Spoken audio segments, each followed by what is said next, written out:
Good afternoon. As you know, I may be an experienced police officer, but today I'm standing here as the father of a murder victim.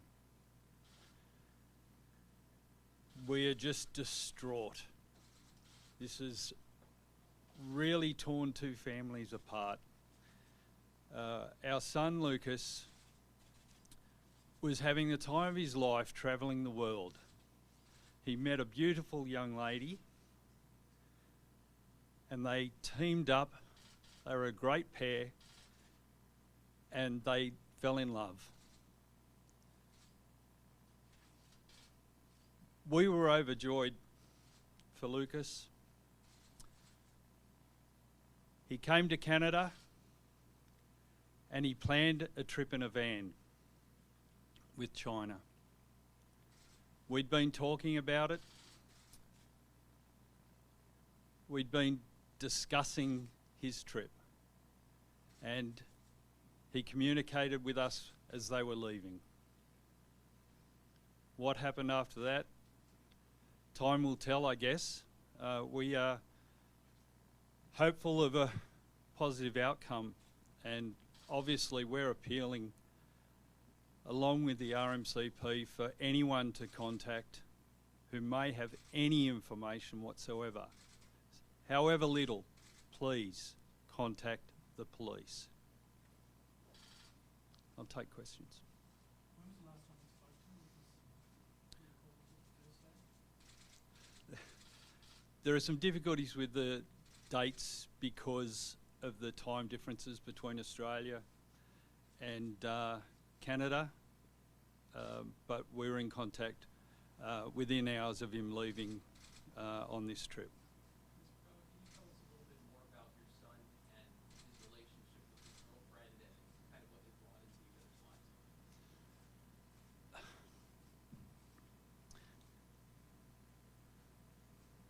Look, Lucas was just a fun-loving guy who, you know, had a goal to travel the world. He saved up all his money whilst he was working in Sydney. He set out on an adventure with a mate.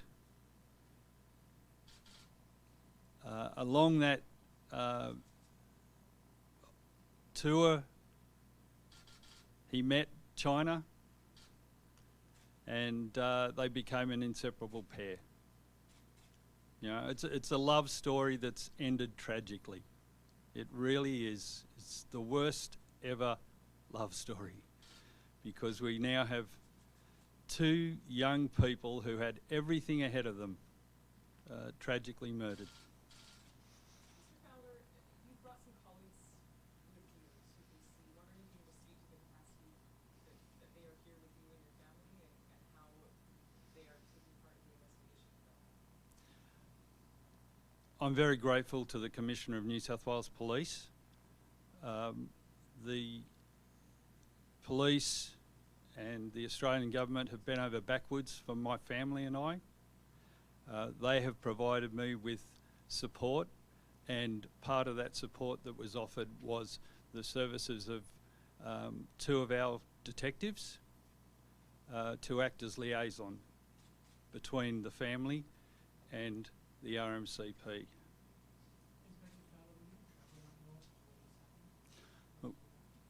We've got no specific plans in place at this stage. We're taking it a day at a time. It's extremely difficult for all of us, and we just hope to be able to take a breath. And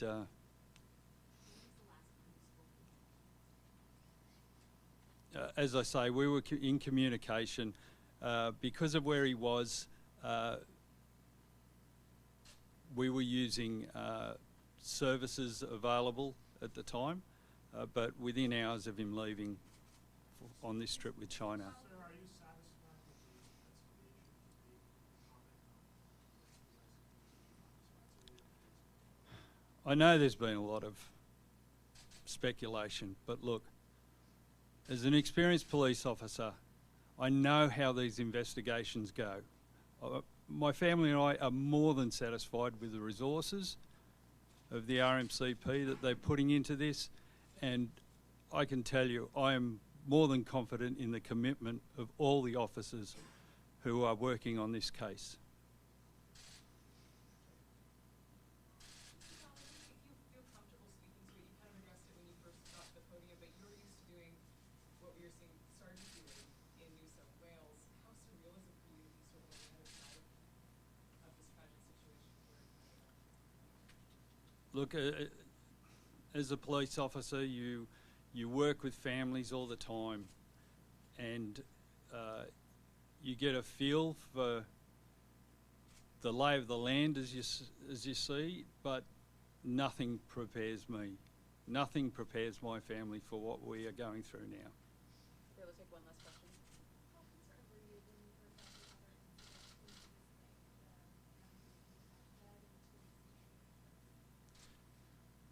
I'm not going to be drawn into anything in relation to the investigations that are taking place by the RMCP. Okay, thank you very much, ladies and gentlemen.